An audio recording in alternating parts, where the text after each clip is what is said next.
Hello everyone, today I've got the rather enjoyable job of producing two large prints of the Drakensberg for a client in the US.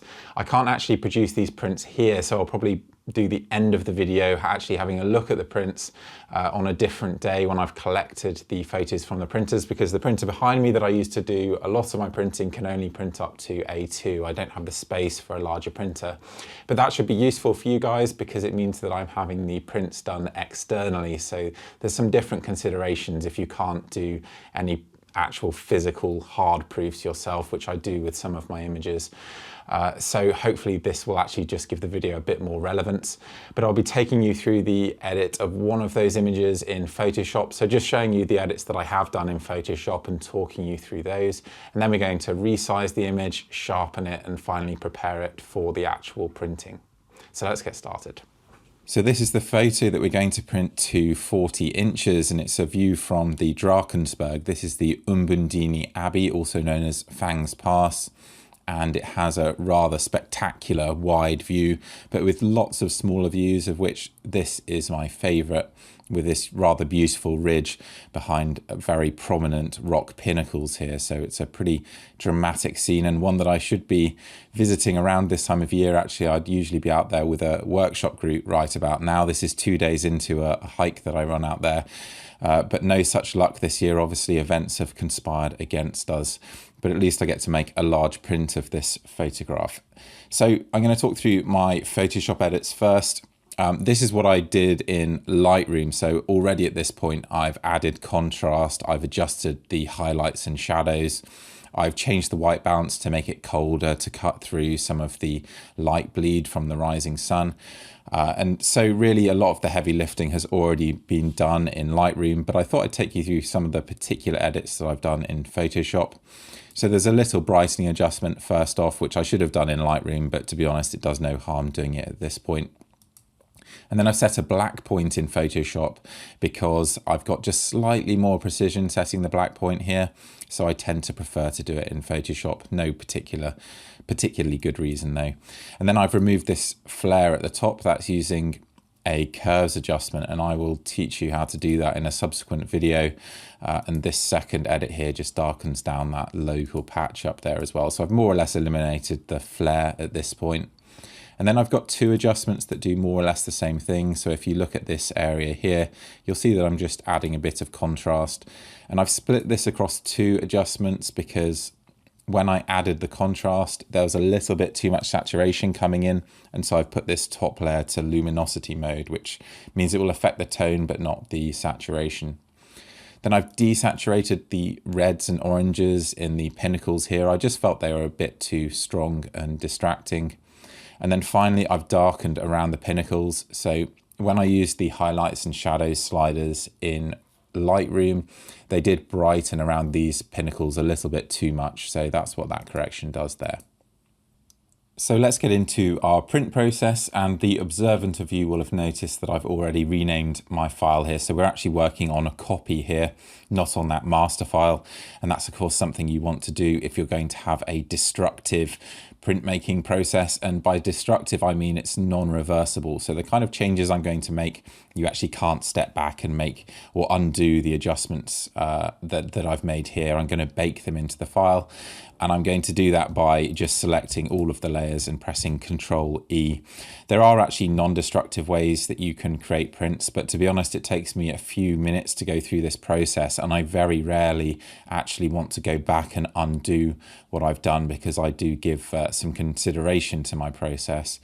So it's very rare that I ever have to actually go back to that master again when I'm creating another 40-inch print, for example. So in this case, I don't think there's any problem with having a destructive process, but you might have opinions of your own. So I'm now going to resize the image. In fact, let's just rename this layer because it's obviously taken the name of one of my adjustments there. So I'll just call it print, why not? And then we're going to select image size, and I'm going to type 40 inches. That's the size of the print we're producing. And you can see here I've got the resolution of my file defaulted to 600 pixels per inch. So all of the images that come out of Lightroom are at this 600 pixels per inch resolution. That's actually just to make sure that when I'm printing small sizes, I remember to set a high resolution, because my printer's actually capable of resolving more than 300 pixels per inch. But because we're upsizing here, it really makes no sense to have that high setting, because we'll just end up with an unnecessarily vast image. So I'll set that to 300. And you can see we're almost doubling the size of the image. So there really would be no benefit to setting that number any higher. And then I click OK. And obviously we then have a resized image, which is now ready to sharpen. But just before we do that, I'm going to do a couple of checks. One is to check different areas of the image to think about how we might want to sharpen them. And the other is to think about how big the image is physically on the screen that I'm looking at. So I'm trying to achieve a 40-inch print here. If I bring the navigator up, and I'm just going to zoom in 50%. Now, I know from making prints before that the distance from here to here is about 23 inches. And you can see on the navigator window here that the screen area is a little less than half of the full width here. So conveniently, in this case, twice this width is 46 inches, and it's a bit less than twice the width. So we're actually looking at this at roughly the physical size of that final print. And I say you're not, because you're looking at this on some different screen. It may be 32 inches and 4K like mine, in which case you're going to get a very accurate representation of what I'm looking at. But if it's not, you'll obviously have to apply that kind of calculation yourself. I would say that this kind of thing really only works with a high resolution screen though, because you need to be able to see all these fine details, which I can here, so that you can judge the sharpening at the end. Then I'm going to zoom in and click on different areas in this navigator pane up here to show you potential problem areas and areas that we want to focus our sharpening on. And I'm going to start with this area up here, which is actually where the lens flare was. And you can see that there's a reasonable amount of noise here compared to the detail that exists in the background. So this is an area I need to be aware of, because when I'm sharpening, it's probably going to enhance the noise more than it does the background information. So we might need to avoid sharpening that local area. Although if you think about it, this backdrop really offers the function of giving a sense of depth to the photo and a bit of atmosphere. It's not really a feature. It's not an area that somebody's going to put their eye up to and look for fine detail in that area. So it's not such a problem, to be honest. And then down in the trees down here, you've got better definition. So that might put up with sharpening a little better. Now on this left-hand side, you'll see that there is a little bit of softness, and that's actually introduced by the lens itself. It was out of alignment, so the focal plane isn't flat, which means it's out of focus on one side. And then if I click on the right-hand side, you can see it's perfectly sharp here. So it's actually just out of focus on this left side. And you can see that there's just a bit of softness in these rock pinnacles. Now, we can kind of think about this and whether it's going to be a problem by referring back to that 50% zoom level, which I know is roughly my print size, because I can then see the physical size of that detail that's going to be there on the print. And yes, if you put your eye really close to the print, you would see that it was a little bit softer there. But it's still a very small area in the print. That's a few centimeters across there. So I know that there's going to be plenty of detail and that the sharpening's only going to make it better. But maybe in the case of these rock pinnacles here, we're just lacking a little bit of texture, and so we can perhaps treat this area slightly differently, just give it a bit more sharpening just to bring some of that texture back in. So that's all our thought process is done. We've got an idea of what the image contains, and of course the main feature is this central ridge here, and that's already lovely and sharp. I didn't mention that, but of course you do want to give some consideration to the main parts of the image that are in focus and see if there's any issues there. But the good news is this is a very, very detailed image. And I would say on the resolution side that if you are shooting with these high megapixel cameras, this is a 50 megapixel image or cropped from a 50 megapixel image, then you will be able to make larger prints with less fussy sharpening requirements. The more you upsize images, the more you expose image noise and sharpening halos and so on. So it does get harder the more you're enlarging a smaller number of megapixels. So that's enough waffle now, so let's get on and actually sharpen. So I'm going to zoom in, Control and plus is what I'm pressing to do this. You could just use this navigator window if you wanted to, and the zoom bar here. And then I'm going to duplicate this layer to make sure that we can always come back to the unsharpened layer. Then I'm going to select Filter, Sharpen, and Smart Sharpen. Now, Smart Sharpen is a slightly more advanced method of sharpening than the unsharp mask, but to be honest, the unsharp mask is actually perfectly good. And that might be relevant if you've got a really slow computer, because it is a more computationally efficient filter than the Smart Sharpen filter. And here I've got this preview box checked, which means that I actually see the sharpening applied to the whole image. The problem with this, let's just make this radius ridiculous just so that you can see a really extreme effect, is that if I turn the amount off, for example here, there is a delay for the actual image window there to update. So if I click it now, then I guess it's 2 seconds or something like that. And that's relevant because you might think that your changes aren't making any difference and not realize that there's a delay. So if you've got a slower PC in particular, or Mac or whatever you're using, then I would uncheck the preview box here and then just click wherever you want to focus on in the window and just look at this smaller version, which should be a lot faster to update. So I'm going to set the radius first, and we're going to have the amount really high so that we can see what we're doing. And we need to have a think about what the radius might be. I know that this was a very sharp image before we upsized it, but we did upsize it to about double its resolution, which means that the X dimension and Y dimension have roughly been increased by 50% or so. So we can expect that the radius we want to use is going to be higher than 1 pixel, but certainly not less than 1 pixel, which you might be doing when you're, say, sharpening for web or something. You could use the Smart Sharpen filter to achieve very fine sharpening on a downsized image. And equally, we know that we don't need it to be 4 pixels or something, because we've got no motion blur in this central portion of the image, and you can see that really makes it look pretty terrible. And let's update it so we can see the whole image here. So I'm going to just arbitrarily choose something like 1.5 and then or 1.9, let's start with that. And I'm just looking here and I'm seeing if I can see any artifacts. And I may zoom in on this section actually just so you can see what I'm looking at in more detail if you're on a lower resolution screen. But you can see by the time I set it to 1 pixel, it's not really doing that much. Whereas somewhere around 1.5, it's doing a good degree of sharpening, but there's no obvious halos being introduced. So that's probably about the sweet spot. And when I'm talking about the amount that I want to sharpen, well, I sort of want it to look slightly over sharpened. And that's kind of where we are here. So if I turn the sharpening amount down, then you can see that there is actually a good degree of sharpness being added. As I click on and off this screen, you can see that. But we're going to lose some of that sharpness when we actually print the image. This detail, although we're printing the image quite large, is still going to be a very small detail. So I always tend to slightly over sharpen when I'm producing a print. So it's the kind of level of sharpening that would look bad on a web image, but actually looks really great on a print. So I'm just looking at this. I'm just looking at when the halos start to appear, and then I'm happy with that. Now, we did have this area at the top of the image. Let's use the navigator. Can I even do that here? No, I can't. So I'm spacebar and dragging. There's this area at the top of the image where we were concerned about the noise. You can see that it has enhanced the noise a fair amount. So if I click on and off in this window here, you can see without the sharpening and with, and without and with.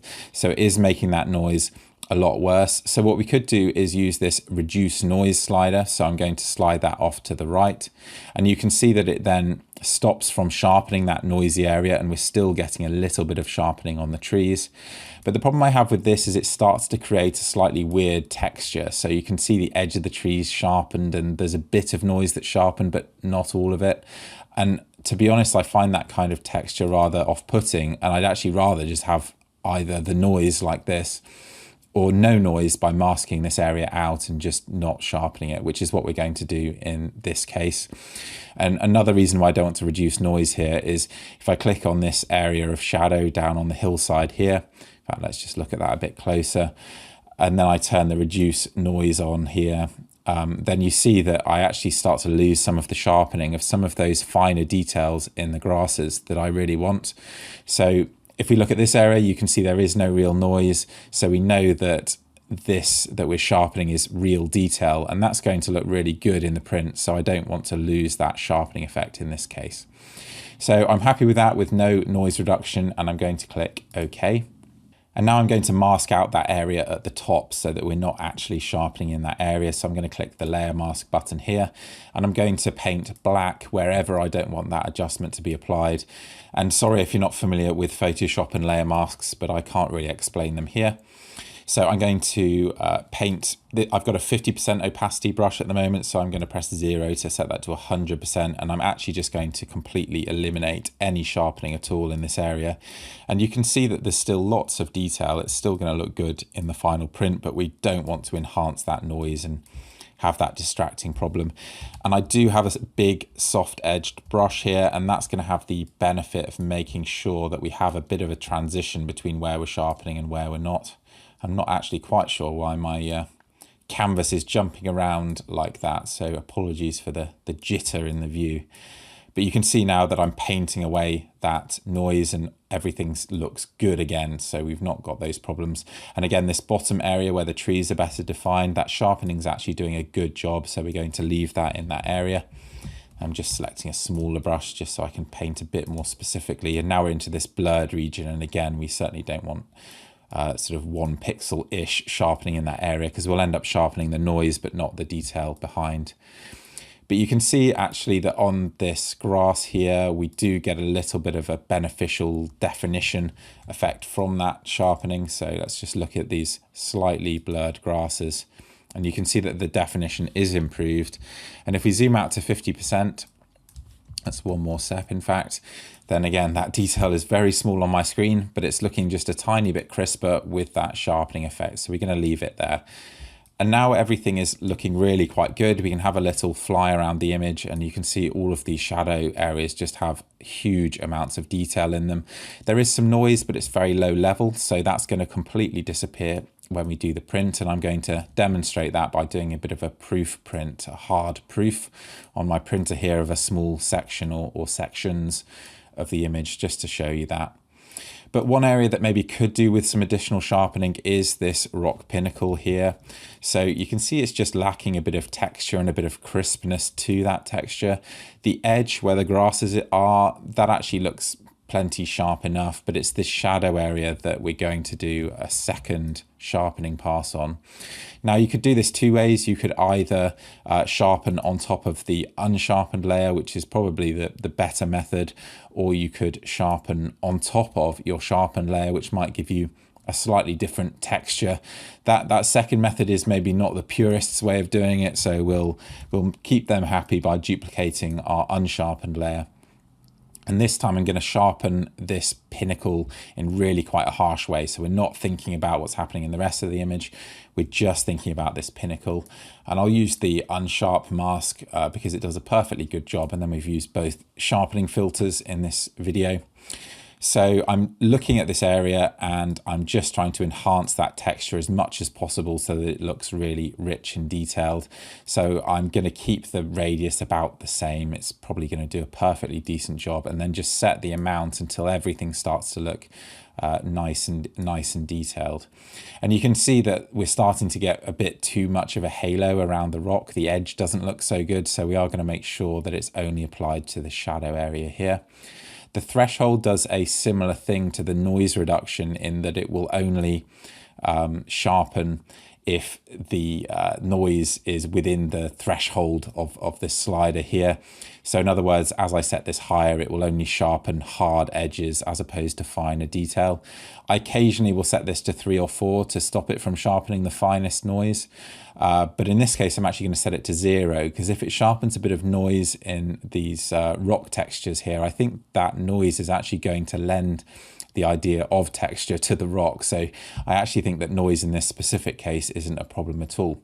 So I'll click OK, and then I'm going to create a new layer mask, but this time I'm going to hold down Alt, and that's going to create a black layer mask so that that sharpening effect is not applied anywhere in the image. So then what we're actually looking at is the first sharpening process that we applied, and you can see it's not done a great job on that pinnacle. And over the top, we're going to paint in that second sharpening layer into the areas that we want it to apply to. So I'm going to try and approximately paint around the rock here, and you can see me painting in that additional texture. And of course, I'm not actually painting in the texture because we had what we had. I mean, I'm not creating detail here, but I am increasing the appearance of the detail. That's called acutance or acutance. I'm not exactly sure how to say it. And as you can see, it's making a huge difference to the texture of that rock. So I'm just targeting this area very differently to the rest of the image because it has that softness, and because I think it's a bit of a focal point, an area of interest that the viewer's eye might wander into. So I'm going to complete this in the background so that you don't have to watch me paint every last bit here. So that's my layer mask complete. I've alt-clicked on the layer mask so you can see it, and if I do that again, you'll see that I've fairly accurately matched the profile of these rock pinnacles, but I've manually painted it with a brush, and the real Photoshop sticklers amongst you will be asking why I don't use luminosity selections or some form of tonal selection of these pinnacles. That's quite often because I end up finding that I need to spend half my time refining that selection, and also because as I paint this in, I'm actually looking at what's happening to the image, making sure that I'm not introducing artifacts and so on. So I find that this slower but more controlled method is actually preferable for doing this kind of localized change, and I'll often do that with layer masks and curves corrections as well for that very same reason. But you can see as I come across to the right here that these pinnacles are perfectly sharp, and so we've kind of matched it up and brought some nice detail into this left-hand side of the image. And I think that's it for the sharpening. So we haven't done any sharpening at all to this top portion of the image. The main detailed central section of the image is looking incredibly richly detailed now. It's going to print beautifully. And we've just done a second pass of sharpening to these rock pinnacles to bring back that softness that was caused by the focal plane not being flat. Now I'm going to add a white border around the image because I want to make sure that I have room for my signature at the bottom, but also so that the customer has the option to have some white paper showing before the mat is introduced in the frame and so on. And I personally like to do that with my own images. I think it looks really great. So I'm going to click image and canvas size, and I'm going to physically add white pixels around the image because that makes sure that when I send this file to the printer and I ask him to print, at this case, 42 inches, because I'm now adding 2 inches to the canvas, I know that I'm going to get that white paper exactly as I requested. It just makes his job a bit easier as well. So I'm kind of forcing that in at this stage. So that's the extra canvas size. Obviously I need to fill that with white, but I'm going to leave extra room at the bottom for my signature. So I'm going to click canvas size again, and I'm going to add 3/4 of an inch additionally at the bottom here. So 0.75. If I click that top arrow, then it will expand the canvas down only. Click OK, and you can see we've got that extra room at the bottom. So then let's make sure that it's actually white paper. You can click here to just make sure that it's pure white, and then I click my paint dropper tool, so I'm just creating a white background basically. So now when I print this, I know I'm going to have 1 inch on 3 sides and 1 3/4 inches on the bottom of white paper, and that's plenty to add the mount to, so the mat would then appear around the outside here. So that's the physical dimensions and the sharpening complete, and the last thing we have to worry about is color. Now, if I explained everything about Colorspaces and color to you in this video, then it would triple in length. So I can only suggest that you watch my video on Colorspace with Tim Parkin, where I talk through some of these concepts in a bit more depth, and I'll link to that video in the description below. But suffice to say that when you print an image, it cannot print every single color that you can display on a screen, and that's particularly the case if you're viewing in Adobe RGB. There are some printers that come very close, but most don't, and particularly if you're printing on a matte paper, which I like to do, then your gamut is a little bit smaller. There are certain print processors that do achieve a higher gamut, but really you want to understand the process of moving into a different printer color space and soft proofing, regardless of what printer and paper combination you're using. You still want to be doing that check. So this is the process of soft proofing that I'm going to very quickly talk you through. We're going to click View and we're going to click Proof Setup and then Custom at the top here. And I'm going to simulate the color space of my printer and paper combination. So this is my desktop printer. I'm actually printing this locally with a printer that uses Canon printers and the same photo speed papers. So I want to use this platinum cotton paper. So I would select this profile, which again is for my printer, not the printer that I'm actually having this print done at, because I can't print large enough here. But this is going to be very close to what he's going to end up with his own profile. This is just customized to my specific printer that I have on my desk. And then I'm going to leave all these settings as they are. So perceptual, I would say, is really important here. These various settings have various implications to the accuracy of color, but it's almost always the case that perceptual will give you the better result, in my opinion. And then I would never use these simulate paper color or simulate black ink, because they end up with a proof that is nothing like what I think the print looks like in the end. So I'd certainly leave those unchecked. And we click OK. And you'll see at the top here, it now says photo speed, platinum, cotton, Canon Pro 1000 and so on. So it's telling us that we're actually viewing the proof of this image. So if I click View at the top, you'll see that there's a tick box next to Proof Colors with the shortcut Control Y. So if I press Control and Y on the image, you see that I actually go back to the sRGB color space. So this is just a soft proof that I'm seeing here. If I press Control Y again, I haven't actually physically changed the image. It's simulating what the print might look like. So as we go back and forth, you can see that the print, it says it's going to open the shadows up a little bit. So what we might choose to do is then apply an adjustment here, say a curves adjustment that darkens the shadows ever so slightly, and we can target it and use masks the same as we would. So that's the idea of soft proofing, that you can anticipate the changes that will happen in the printing process and then accommodate them by making the opposite change with adjustments. But I find that I have very good color accuracy and contrast tonal accuracy without making these changes. So there is a change here. You can see it's fairly subtle, but actually having these shadows very slightly brighter in the final print is probably favorable anyway, because when you've got reflections on glass behind a frame, then it's going to reduce the contrast of the image and everything is going to disappear. All that shadow detail will disappear if it's too dark. So having a slightly brighter shadow area isn't necessarily going to be a problem. But more than that, my experience is that without actually making any changes to the proof with this particular combination of settings and everything that I use, so I'm working in an sRGB color space and using the Canon printers and the photo speed papers, I actually get really excellent color accuracy with this process as is. And I think a lot of the problems people have with print color accuracy come from using large color gamuts like Adobe RGB or sRGB, which naturally printers just can't replicate very well, particularly if they're printing on matte papers and so on. But yeah, if you do want to understand more about that, please do watch that video I have with Tim Parkin, and you should be able to learn a lot more about the process. But that is soft proofing, so it's a good way of checking, and just occasionally I will make hue shifts to certain colors. So I sometimes find oranges and reds need a little correction according to my proof. But other than that, I'm actually now ready to send this file in the form of a TIFF or a JPEG. I actually use JPEGs because they will be a smaller file with no loss of quality if you use a high quality JPEG.